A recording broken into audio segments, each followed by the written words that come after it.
Today, I get to start a brand new series. But before I do that, if you don't know who I am, my name is Justin, one of the pastors here on staff. I'm the campus pastor here. Man, I'm just good. I'm glad to kick off this series, and this series is called Lost Arts. And you might be thinking, like, what are we talking about? Like, what does that mean? And what the reason we're doing this series is that our faith isn't new. Our faith has been around for over 2,000 years. And over those 2,000 years of the Christian faith, we've added some things and we've learned some things. We've kind of gained some understanding, but we've also lost some things.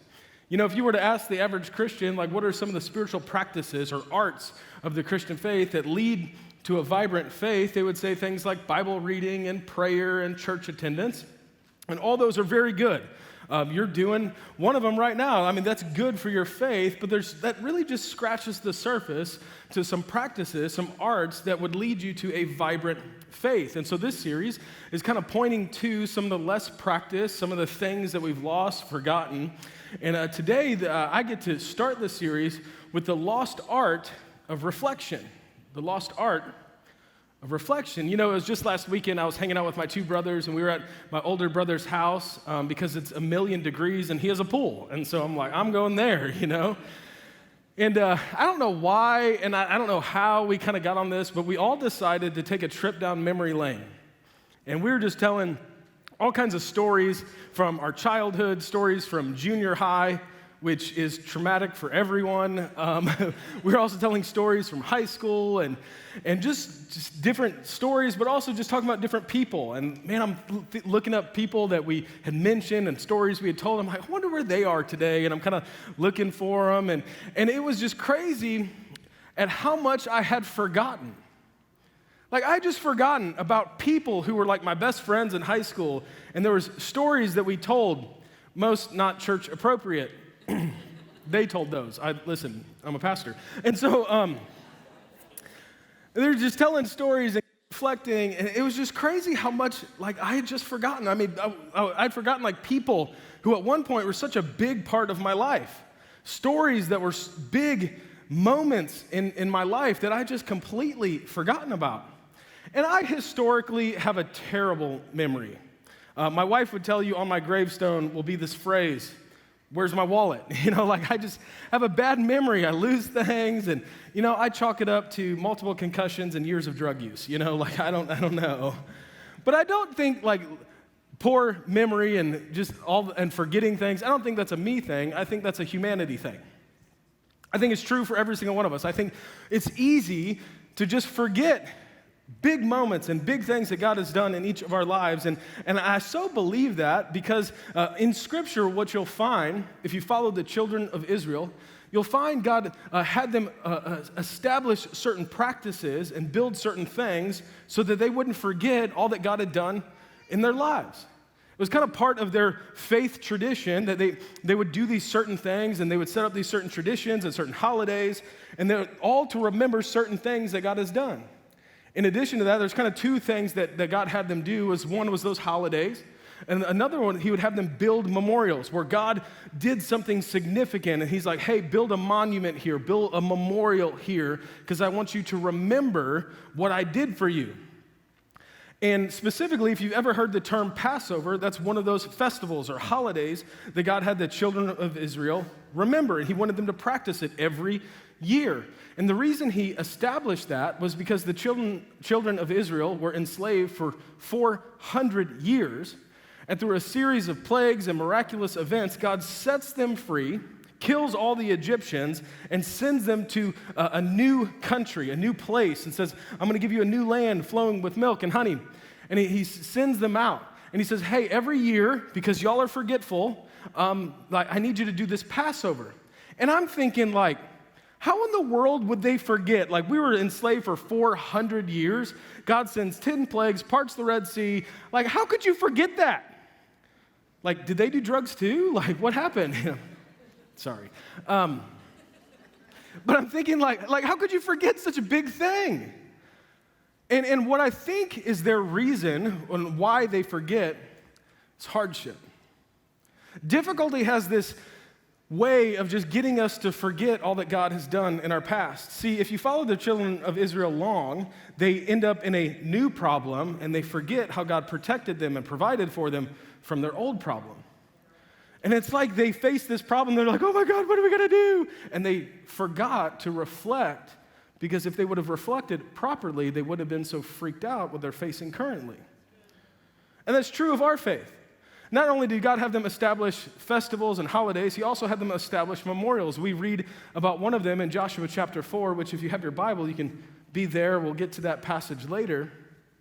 But in Joshua chapter 4, what happens is God is about to send them into their promised land. So they escape Egypt after 400 years of slavery, and they're going into a promised land. And they were in the wilderness for 40 years before they go into their promised land because they enjoyed disobeying God, so it took longer than it should have. But nonetheless, they're finally entering their promised land, and God parts the Jordan River. They walk through a river on dry ground. They pass into it, and they finally enter this land that God had promised them. And God's like, hey, y'all gonna forget this, so get some rocks. And there's 12 tribes of Israel. Get 12 rocks and set up a memorial, a monument right where I parted that river. And he has them do that because it's so easy for us to forget. It's so easy for us to get distracted with what we're currently walking through that we forget how faithful God has been in our past. And if you and I would practice this art of reflection, it would actually build and help our faith. So what do I mean when I say reflection? Let me define reflection this way. I mean pausing to remember. Like, what is reflection? It's where you pause and remember people, stories, and seasons, and choosing to see God's hand and provision through it and in it. Like, it's just this art of pausing and remembering. Like, I'm going to pause, I'm going to remember, and I'm going to see how God was at work then, and it would give me faith for the future, it'll give me hope. Like, it's just the practicing this art of reflection helps me a ton. But why? Like, let me give you some specific things, and that's really what this message is about today. Like, why, like, the difference reflection would make. Like, if you made this a part of your life, like if you practice the art of reflection, like what's the benefit of it? First, reflection changes you. Reflection makes you more like Jesus. It changes. Have you ever asked yourself or wished, have you ever wished, like, man, I wish I was more patient. I wish I was more kind. I wish I was more loving. I wish, man, I knew the Bible better. I wish you could say it, maybe you'd say it like this: I just wish I was more like Jesus. You might say that. And many of us, all of us would say that, like, yeah, I wish I was more like Jesus. The art of reflection can change you and make you more like Jesus. Like, why would I say that, though? Because there's a progression with that statement. Like, how does reflection make me like Jesus? Like, I'm with you, kind of. Like, you got to explain that to me. Here's this progression. Let me walk you through it. That reflection leads you to gratitude. Reflection, if you pause and reflect, it'll lead you to gratitude. Did you know that what you complain about reveals what you feel entitled to? Write that down. If you're taking notes, write that down. And if you're not taking notes, write that down. That what you complain about reveals what you feel entitled to. You complain about your pay because you feel entitled to a raise. You complain about something with your spouse because you feel entitled to something they don't give you or don't provide for you or aren't doing for you. You know, when it comes to your faith and when it comes to your relationship with God, do you know what you're entitled to? You know what you deserve from God? Man, I'm glad you asked. That's a great question. You're helping me preach. Let me read it to you, what you deserve, what you're entitled to from Ephesians 2, verse 1. It says this. It says, you are dead in your trespasses and sins and were by nature children of wrath, like the rest of mankind. And then in Romans 6:23, it says, for the wages of sin is death. What you purchase with your sin is death. So what do you deserve? What have you earned? What are you entitled to from God? Wrath, death, hell. Why do I tell you that? Because I wanted to encourage you today, of course. Welcome to church. Hopefully you're very encouraged. No, I tell you that because if you pause and reflect properly, it'll lead you to gratitude, because gratitude says that I deserve nothing good from God. Therefore, anything I get from God that isn't death, hell, and wrath, I'm grateful for his hand in my life because he's given me good things that I do not deserve, nor have I earned. What I've earned is punishment. What I've earned is separation. What I purchased with my sin is death. That's what I've earned. That's what I deserved. Scripture would even declare of the good things that you do, it says they're like filthy rags to God. Like I'm trying to get to God, and it's filthy rags. You know what that word filthy rags means in the Greek? Used toilet paper. I'm just reading you the Bible today. So the good things, it's like to God, it's offensive that you think that gets you something from him. You don't get anything from God because you deserve good from God. You get good from God because God's good. And his nature is love, and love can't help but give. God gives good gifts to those who don't deserve it and don't earn it because that's his nature. He can't help but be good and give good, not because you're good, because he's good. You don't deserve anything good. And just because you're more good than the person next to you, that's not good. Well, I haven't killed anyone. Praise God, you haven't killed anyone. You're still not good. You don't deserve good. But God is rich in mercy. He delights in giving people what they don't deserve. Because his nature is to give, because his nature is love. And so when I reflect, I understand that I don't deserve good, therefore it leads me to gratitude. And gratitude is actually worship because God is actually sovereign.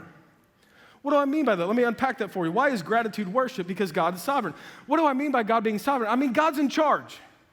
Like God is really King of Kings. God is really Lord of Lords. He really is in charge. He's the creator and the sustainer of this world. And anything that good that happens in this life, God ultimately gets the credit for it because he is in charge of what's going on in my life. It's either his permissive will or his active will, but either way, God is orchestrating this world according to his good pleasure. Like he's in charge. You and I are not. And see, what I mean by that is that you're not self-made, you're God-made. Anything good, I'm not trying to take away from the fact that you work hard and you try and there's effort in your life. Thank God for effort. You should try. When God gives us gifts, he expects us to steward and multiply those gifts and put forth effort. Effort is fine, effort is good. Well, what I am saying, if you trace back anything good you have from God, God gets the ultimate credit for it because the breath in your lungs, he gave you that. The mind that you have that got you that raise, he gave you that mind. The strength that you have, he gave you that strength. There is nothing good that happened in your life that you can't trace back to its origin and its genesis coming from God. Therefore, reflection makes me grateful. Gratitude is actually worship. And why does worship matter? Because worship honors God, but it changes you. You know why we sing at the beginning of services? It's not because we just like music and we have to kill time because y'all are late and we need to kill a couple minutes before the message. We don't sing songs so we can emotionally manipulate you into a response to the message. That's not why we do that. You know why we worship? We worship because God is worthy of our worship first. God's worthy of your worship. He really is good, he really is Lord, he really is King, and he deserves worship. Because of who he is and because of what he's done, we worship. That's why I lift my hands and I sing the songs and I praise God because God deserves my worship. He deserves more than my folded arms.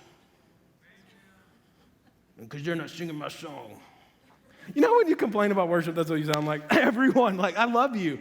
But it's like, they're not singing I don't like this worship song. Anytime people complain about worship, I'm like, they say things like, I don't like that worship song. I'm like, well, we weren't worshiping you, praise God. Maybe worship's not about you, even though it benefits you. Maybe worship is about the one we're worshiping who is worthy of our worship. Why do we sing at the beginning of every service? Because God is worthy of our worship. What is also true is that worship changes you because what people revere, they will inevitably resemble, and what people behold, they will become like. When what you worship, you're transformed into. Why do we sing worship songs? Because we know if you worship Jesus, you'll start to look a little more like Jesus. that you become like the one you're worshiping. Why does God command worship? It's not because he's narcissistic and needs you to worship him. He knows that what you worship, you become like. And if he wants you to be like him, then he gets you to worship him, because you can't be in his presence and not be changed by him. So why do we sing worship songs? Because God is worthy of our worship, and because it changes who you are. So why does reflection lead you to worship? Why does reflection make you more like Jesus? Because reflection leads to gratitude. Gratitude is really worship, and worship changes you. So why should you practice this art of reflection? Because reflection makes you more like Jesus. Thank God for his word, which we declare every single week and teach people, and hopefully it's practical and helpful, so that leads you to life change. But part of the arsenal to your faith that would lead you to become more like Jesus is worship. That's why it's over a third of our services. It's not because we just like music. It's because it changes you, transforms you into the image of Jesus. What else with reflection? So reflection changes you, but in addition to that, reflection will highlight your progress. When you reflect, when you pause and you just reflect and you think about it, it highlights how far you've come. It highlights the progress that you've made. It highlights the difference that God's made in your life.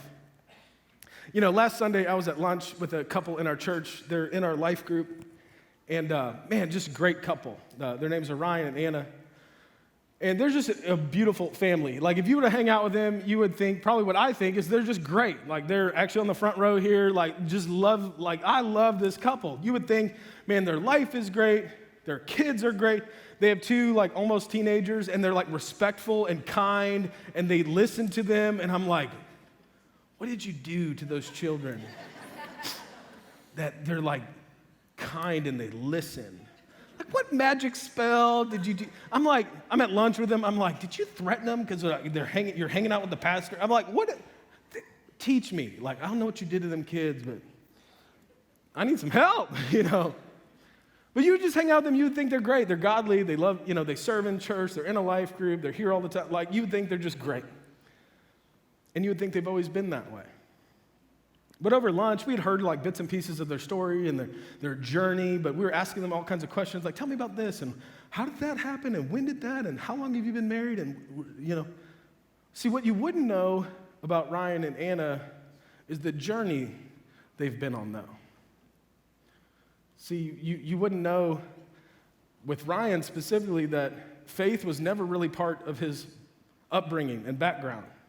Was it part of his family? They went to church once a year, once every couple of years. It just wasn't a big part of their life. What was part of their family was a struggle with alcohol. And you wouldn't know of the pain and the struggle that caused. You wouldn't know of Anna, the health battles that she's walked through that are scary,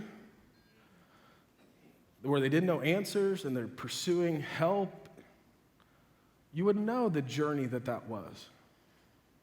You wouldn't know that it was in 2009 that their life really changed for the better. They'd been married a few years, and Ryan went on this retreat with his church in Indiana, and they went on a men's retreat, and it was there that he went all in with his faith and fully surrendered his life to Jesus. You wouldn't know the change that happened that day on that retreat. You wouldn't know that it was there that he decided to give up drinking altogether, and it's been 4,598 days since he's had a drink. You wouldn't know that day happened 4 weeks before their first son was born, and so their children get to be brought up in a home where alcohol is not even a part of their lives. You wouldn't know the difference that God has made in their lives. And I wanted to read you specifically the way Anna kind of recaptured this story. I wanted you to hear her words, because she said it this way. Although she grew up in a family that loved God and she had parents who loved Jesus, like her faith, she was kind of back and forth with it. But as she said in this, my faith became top priority at the same time that God radically changed Ryan in 2009. Ryan got sober, we became parents, we got plugged into our church, and God was doing all the things that we felt like he had promised, all the things that I wanted. And it's just crazy to look back at that time in their lives in the midst of it. We didn't know how we were ever going to live past the day-to-day. We were barely making money. We had 2 kids within a year of each other. And yet, it was during that time that we just saw God's provision. We saw fruit in our marriage and in our lives, so much so that we wanted to give back, and we went on missions trips, and we dedicated our kids to Jesus, and even how we ended up in St. Louis, she got a job she didn't even apply for. She says this, season after season, I can see God in all of it. And I love this phrase. I wanted to highlight it. She grew up with a mom and dad who loved Jesus, and she said this of her mom. She said, I always tell my mom that I think it's like she has this direct line to God, that it's like, Mom, you must be one of God's favorites. She said this, that Justin, since you've asked me to reflect on these moments in my life and in my marriage, I realize how much God loves me as well, and that maybe I'm also one of his favorites. See, sometimes you just have to pause and reflect. Sometimes you just have to pause from the stress and the pain and the frustration and the monotony of the day and just reflect on the goodness of God. No, you may not be where you want to be, but thank God you're not where you used to be either. See, when you look at your life and reflect that God was working on you, God is working on you, and we can bet that he will continue to work on you, that God truly is working in your life, turning your life into the masterpiece that he desires it to be, that you can see God's faithfulness when you just pause and reflect for just a moment. You can see that God was at work, he is at work, and he will continue to be at work. You just have to pause and reflect. You have to pause and just worship for just a second. Like, thank God I'm not where I could be. Thank God Thank God that God spared me. Thank God that he protected me. Thank God that he worked in me. Thank God that I'm different than I used to be. Amen. You got some places you need to grow in. You got some work to be done, but you also have to reflect on how far you've come. Here's the third thing. Reflection actually builds your faith.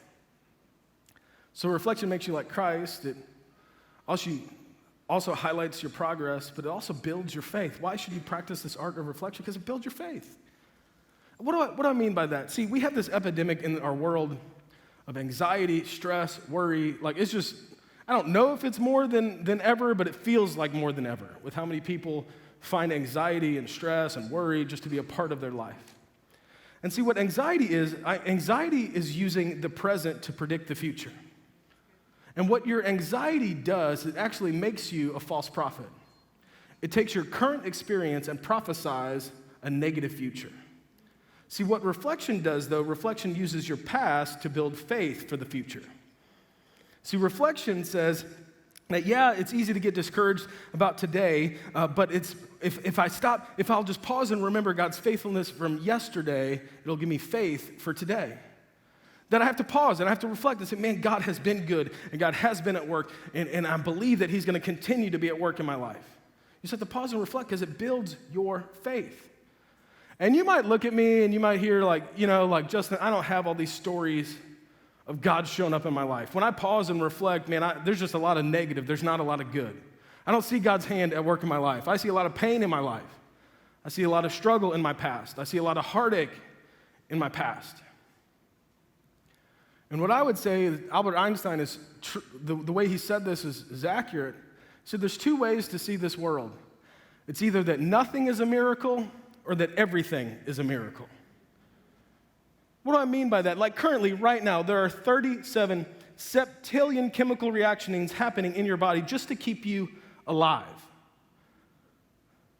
In your eye, there are 100 million neurons firing, calculating 10 billion different calculations, all so that you can see. And that's before any image passes from your optic nerve to your visual cortex. Right now, with every beating of your heart, With every heartbeat, 6 quarts of blood go through 66,000 miles of veins, arteries, and capillaries just to keep you alive. You might say, well, I've never experienced a miracle. I would say, false, sweetheart, you are a miracle. The fact that you're alive right now is a miracle. The fact that you can understand what I'm saying is a miracle. The fact that you can see right now is a miracle. You're experiencing a miracle every single day, but we don't pause long enough to reflect and see God's hand in the middle of it. In addition to you being a walking miracle, your salvation is a miracle. The greatest miracle you have ever experienced, if you're a follower of Jesus, is your salvation. It is the greatest need that you ever had, and it is the thing that you could do nothing for. You could not save you. You could not redeem you. But God, who is rich in mercy, actually came after you. That you were like the one lost sheep who left the 99. And Jesus, like a good shepherd, came following you, chasing you. That Jesus actually did leave heaven, come to earth, born of a virgin, live a sinless life. That we crucified him, that he was dead, buried, and 3 days later came back to life, all so that you and I could be saved. And that miracle, when you put your faith and trust in Jesus, that you're changed and made new. That is the biggest miracle that has ever happened. It is the most costly thing God has ever done. And you should never lose sight of the fact that your salvation is a miracle.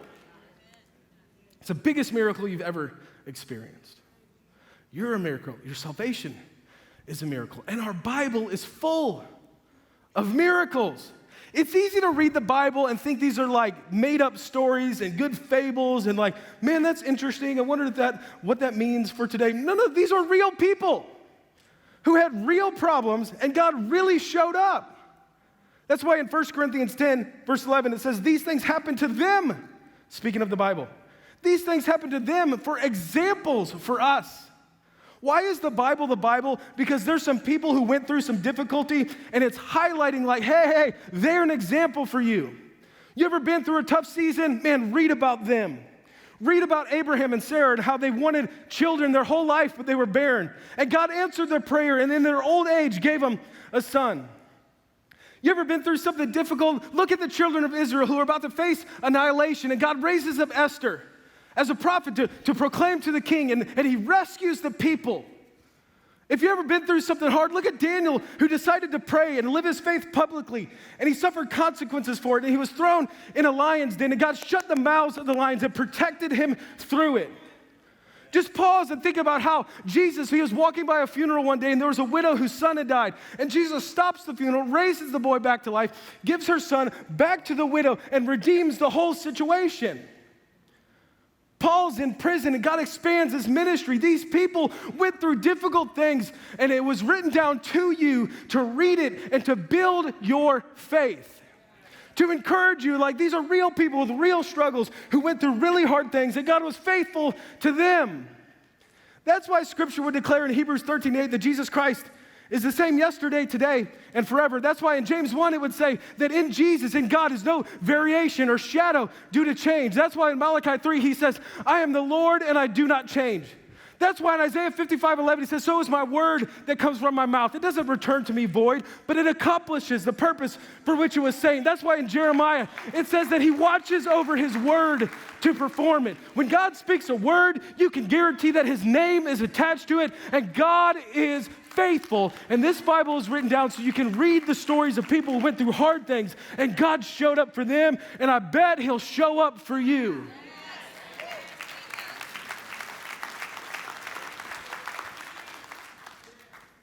Because when you reflect properly, it actually builds your faith. Because you're a miracle. Your salvation is a miracle, and this Bible is full of miracles. I can't guarantee a good outcome, but I can guarantee a good God who is with you in the fire, who's with you in the storm, and who can calm your heart and give you peace no matter what you face. And who ultimately will redeem your story. You know, I told you at the beginning to turn to Joshua chapter 4. I'm going to read a passage to you and walk you through it, and then we'll close. Like I said, the children of Israel, they had 2 practices. They would set up these festivals, and they were annual feasts, and they would do these specific holidays to highlight something God had done. But in addition to that, God would have them set up memorials, places. They would erect monuments, memorials to remember something specific God had done. And in Joshua 4, he tells the children of Israel as they enter the promised land, they part the Jordan River, they walk through it on dry ground, they enter the promised land for the first time. It had been years coming, and they finally receive the promise of God, and God says, hey, get 12 stones and put it right here to remember this moment. Remember and reflect on what I did for you. Let me read you this passage in Joshua chapter 4, verse 21. It says, is recounting that story. It says, Joshua says to the Israelites, in the future, your children, they're going to ask, what do these stones mean? The whole purpose of the monument was to remember it and to walk by it and to see it. And they're going to ask, what do these stones mean? It says, and then you can tell them this is where the Israelites crossed the Jordan on dry ground.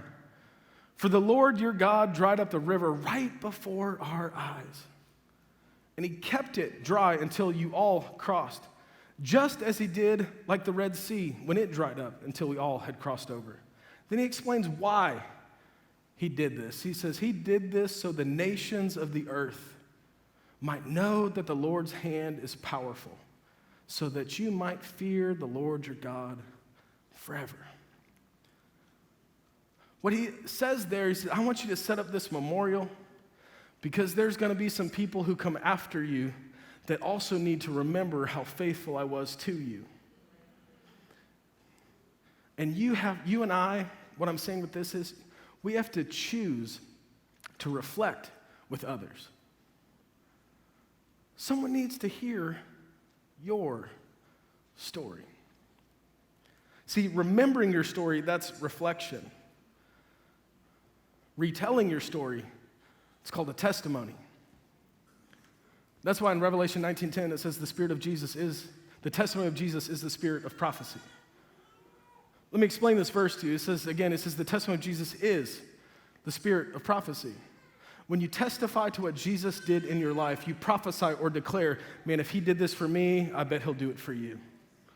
And there is someone who needs to hear your story and hear you declare what God has done for me. Sweetheart, I bet he will do it for you. God was faithful to me. God protected me. God provided for me. God saved me. God changed me. God was there for my kids. He provided this job for me. God was faithful, and I'm declaring to you, if he was faithful to me, I bet because he's no respecter of persons, he'll be faithful to you as well.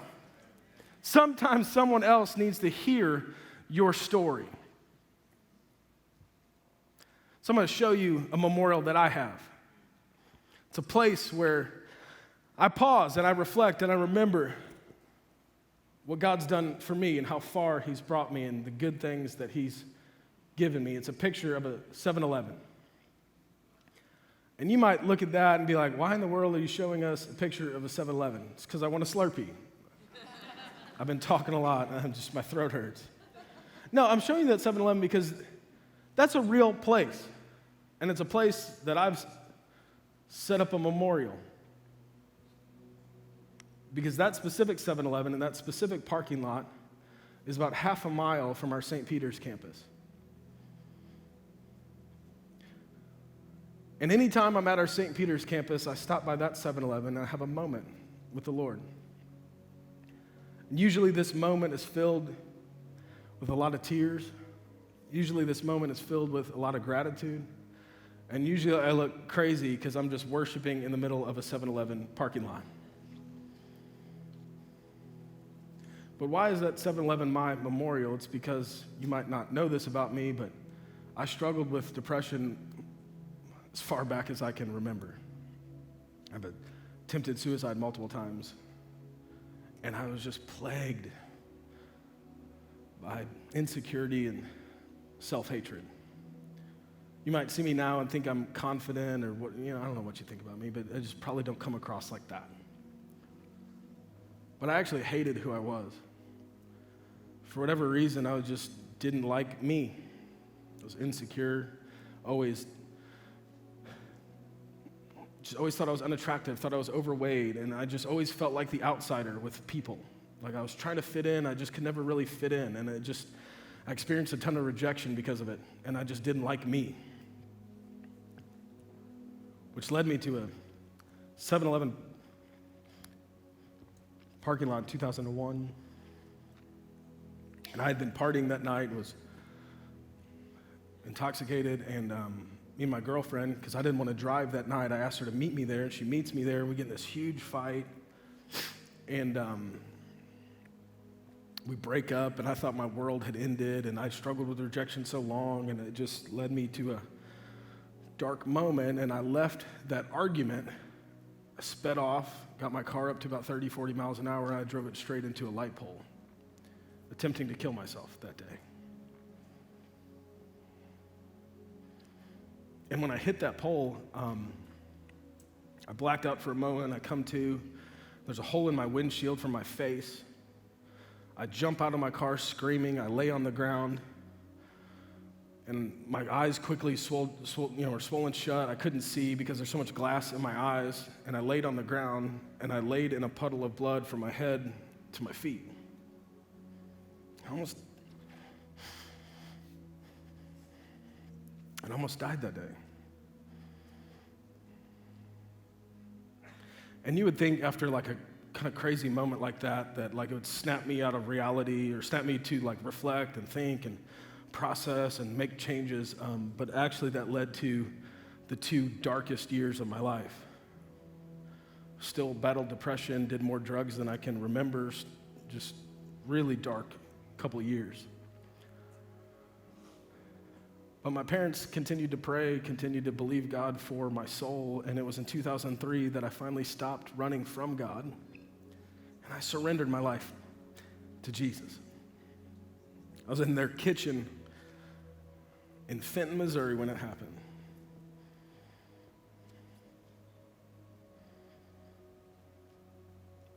And I just wanted to take you to my memorial, where I saw God's mercy, where I saw God's grace, and that I saw